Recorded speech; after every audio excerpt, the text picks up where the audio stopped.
Hi, and welcome everybody to the Winner's Circle Sports Betting Channel. I'm Ross Benjamin, your host of the Winner's Circle Sports Betting Podcast.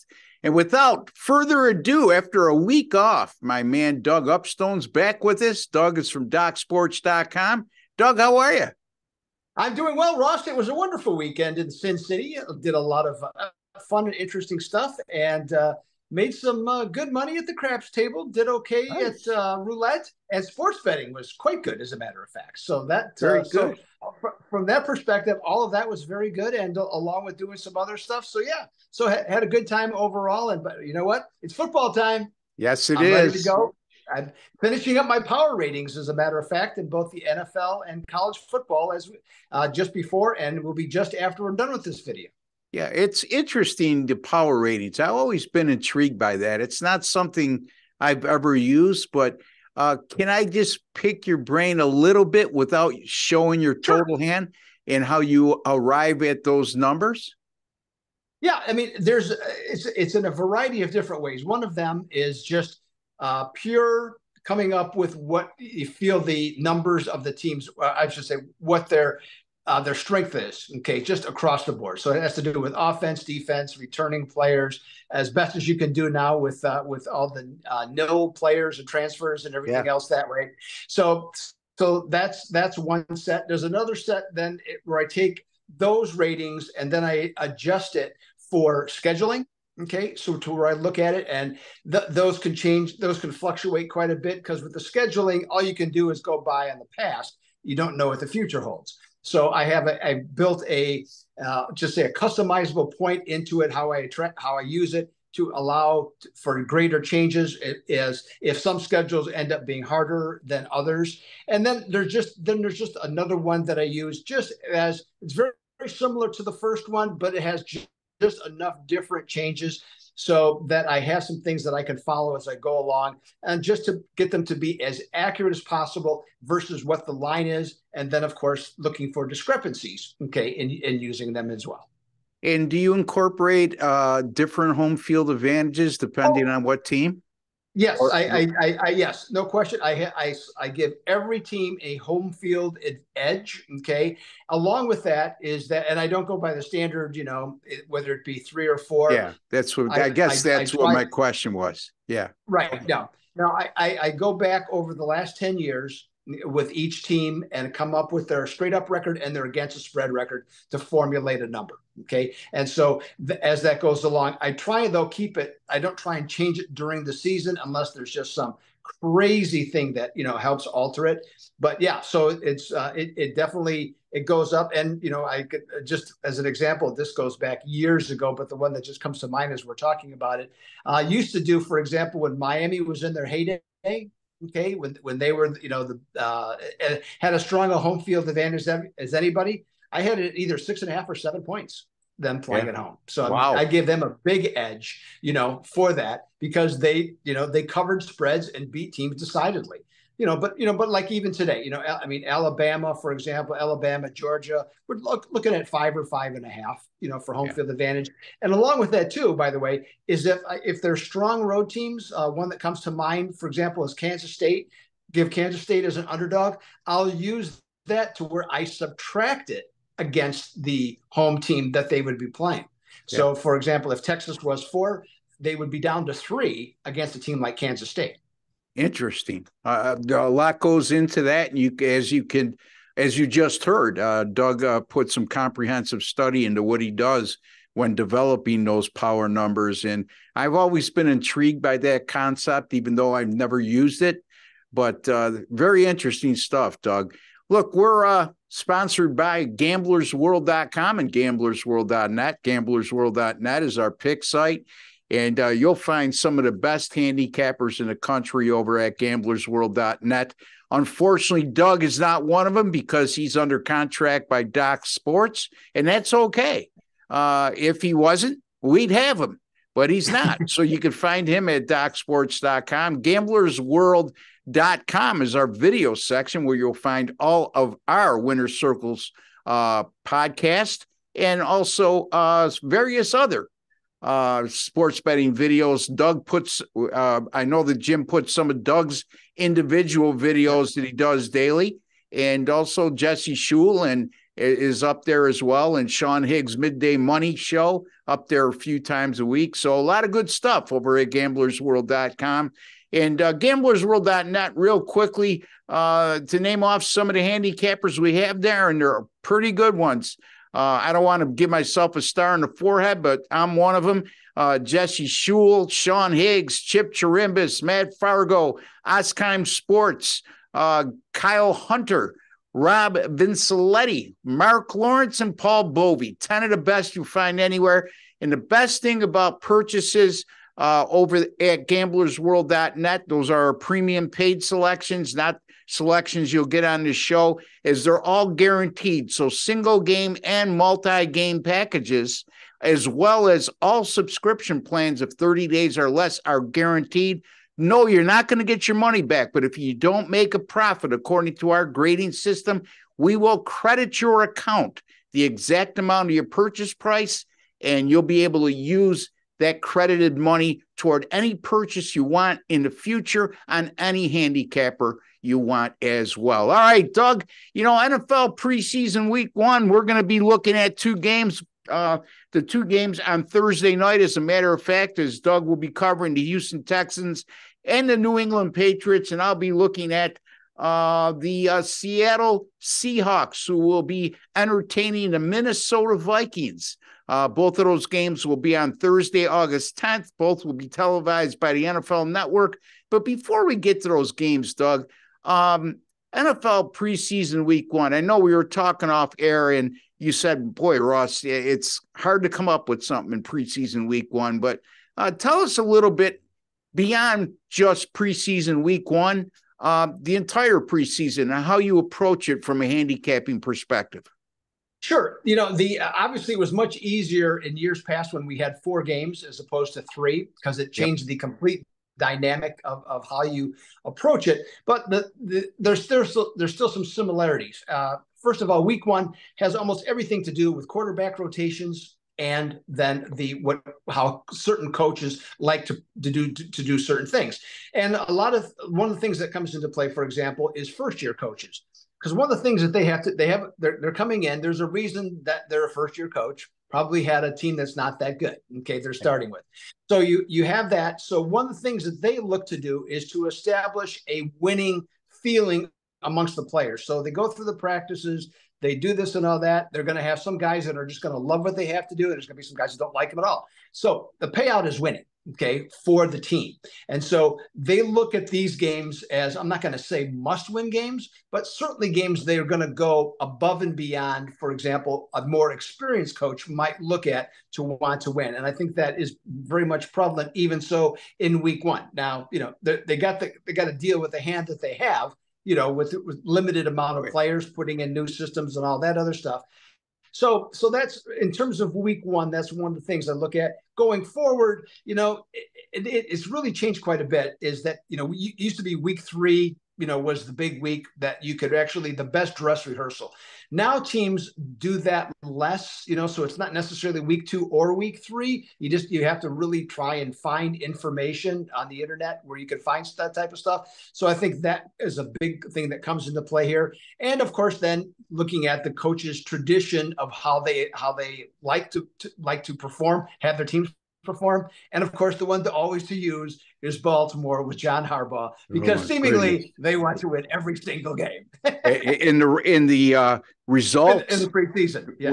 We'll certainly back that claim. So again, that's not news to a lot of us who have been doing this for a while. But I mean, you look at their week 1 line right now, and they're a 6-point favorite against the defending NFC champion Philadelphia Eagles. And some of the stuff that you just mentioned, I use. I'm fortunate to have my 4D handicapping software, which includes the NFL preseason, and it's very strong into preseason in terms of betting angles. And the big thing I like to look at, and you had mentioned it, head coaching, how head coaches approach the preseason, and the head coaching trends to me, really carry a lot of weight because if you, for example, with Harbaugh, I mean, if you've been following what he's done with Baltimore, you're well aware of he's somewhere around, I don't have the exact figure in front of me right now, but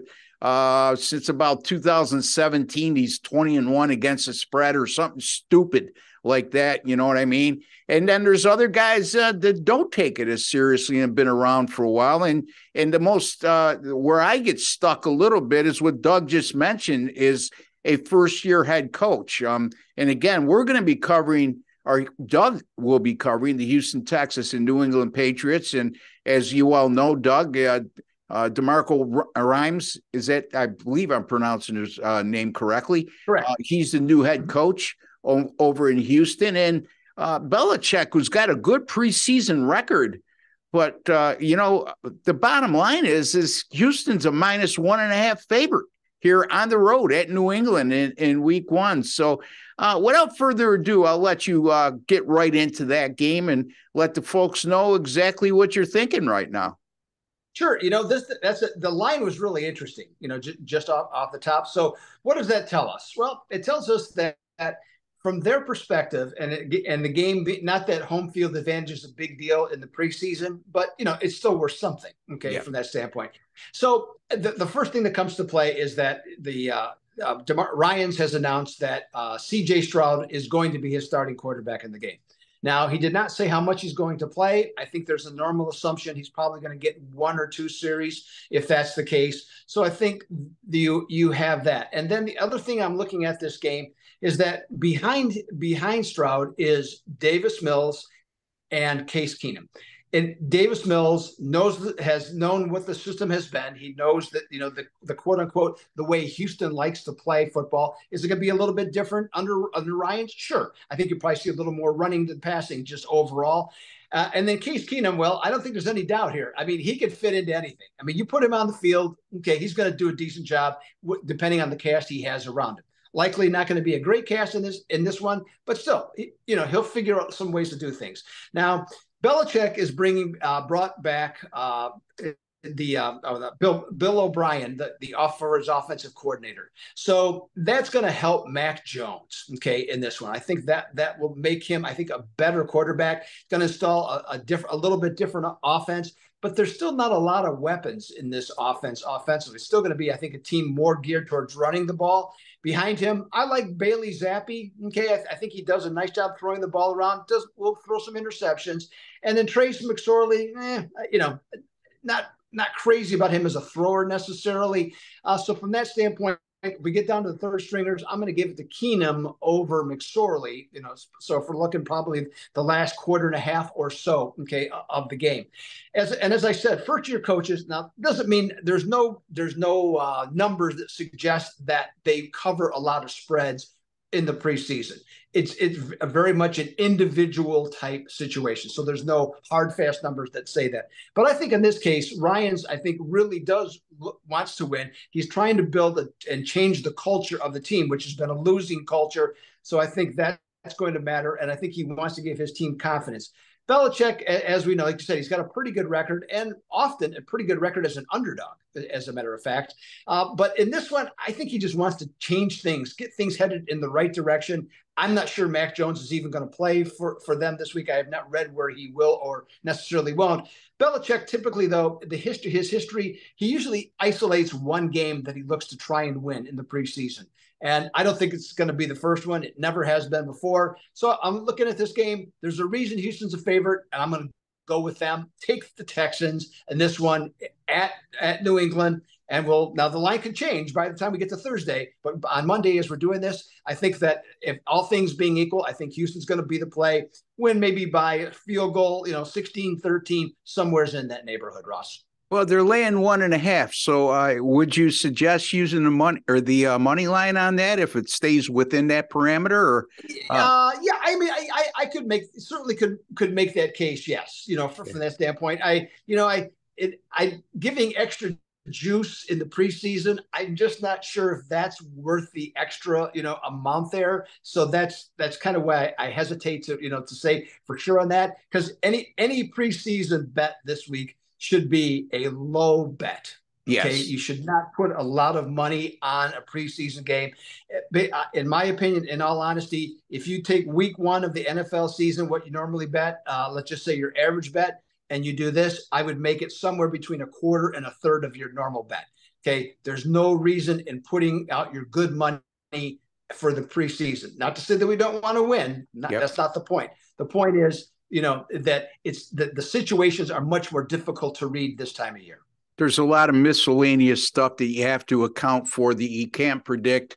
And it's not an exact science, nor is the regular season, but it's certainly in comparison much more definitive a science than it is during the preseason. Now, for those of you out there that are going to chime in with your comments, which we always welcome, and as long as you stay respectable and you don't attack one of your fellow subscribers or us, when I say attack, doesn't mean that you can't disagree with what we say. Yeah. But when you start getting into, he's got who colors his hair, he must have Botox, that guy needs to lose weight, whatever the case may be, it's intolerable.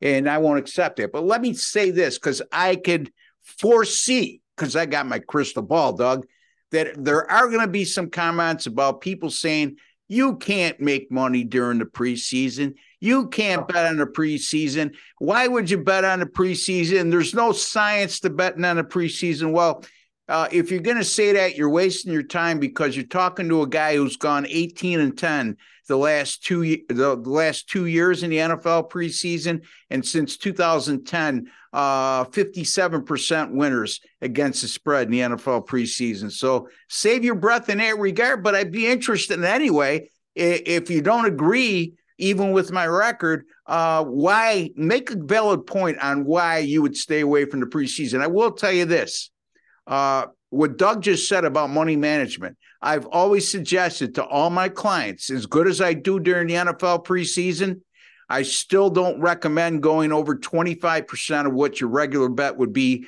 during regular season action. So it's just, again, folks, we do the best we can. We read the information in front of us. A lot of it, like Doug said, is player rotations. And then the other thing I look at is head coaching trends. And, we got a guy in Pete Carroll who's been around since 2010 in Seattle. So there's plenty of information in that regard. And let me get right to that. Minnesota and Seattle, 10 p.m. Eastern time on Thursday. That a game will be televised like the New England Houston game on the NFL Network. This line opened with Seattle being -2.5 and 35. Seattle's now moved to 4.5 and 35. What does that tell me? Well, it tells me that I think that Seattle may be using their starters a little longer than Minnesota, if not Minnesota not playing their starters at all. And I go back to last preseason, and Geno Smith, still the starting quarterback with Seattle, he did start and play almost the entirety of the first quarter in their opening preseason game. And he's got a pretty good backup, too, there in Seattle. And right now that information escapes me off the top of my head. But anyway, we'll get right to the game. I put a lot of stock in head coaching trends. Like I said, Minnesota over the last couple of years, 0-7 straight up in the preseason and 1-6 against the spread in those games. And that includes 0-3 straight up in ATS last year under first-year head coach Kevin O'Connell, and they lost by 8.7 points per game. On the other hand, Seattle, in their last 20 preseason home games, 14-6 straight up and 13-7 against the spread. That's pretty darn good. And 11-3 straight up in ATS if they were a home favorite of 3 or greater. So some pretty good numbers there, all under Pete Carroll. And here's another one. This is an NFL preseason betting angle. This has to do with not just Seattle and Minnesota, but the entire league. Anytime you have a preseason game one favorite of between 3.5 to 5.5, 8-1 straight up in ATS since 2019. Again, a preseason game one favorite of 3.5 to 5.5, like Seattle is currently right now at 4.5. 8-1 straight up in ATS since 2019 with a plus 9.1 point per game differential. I'm going to Drew Lock, by the way, is the backup quarterback. I had a brain freeze there, guys. I apologize. But Drew Lock was there last year. He has some starting experience. And I think Seattle is set up here based on this number right now to cover the 4.5 in NFL preseason week 1 at home against the Minnesota Vikings. Doug? Yeah, I think Pete Carroll has been another one of those coaches, as you pointed out, is notorious for wanting to win more games, having a greater desire to win the game, having his team have that greater desire. So I think that from that standpoint, it makes sense. And then you back it up with that strong angle. That's another good one there. And, Minnesota is, they're established. I don't think everybody's sold on them. Everybody's talked about, other one-score victories last year and talking about regression. Well, we'll see how that goes. And I would also then, Ross, like to point out something that you just talked about your record is that for those that are doubters about betting the preseason, I used to be one of those guys. Okay. I'm not going to tell you I wasn't.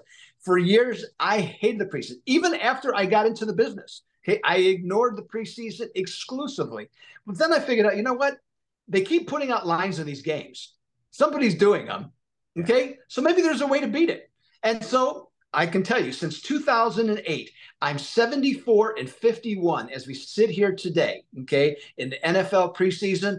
I don't put out as many games because we have one fewer week, okay, in the preseason, but have had a consistent winning record. So 74-51 goes back, like say, 14 years. If that's not a proven track record, I don't know what is. And there is definitely ways to win this time of year if you seek and find the right information, like what Ross is doing, what I have done all these years. And you know what? You can win. You see me looking down, I'm figuring out their win percentage. That's 59.2%. That's pretty darn good over a 14-year period of time.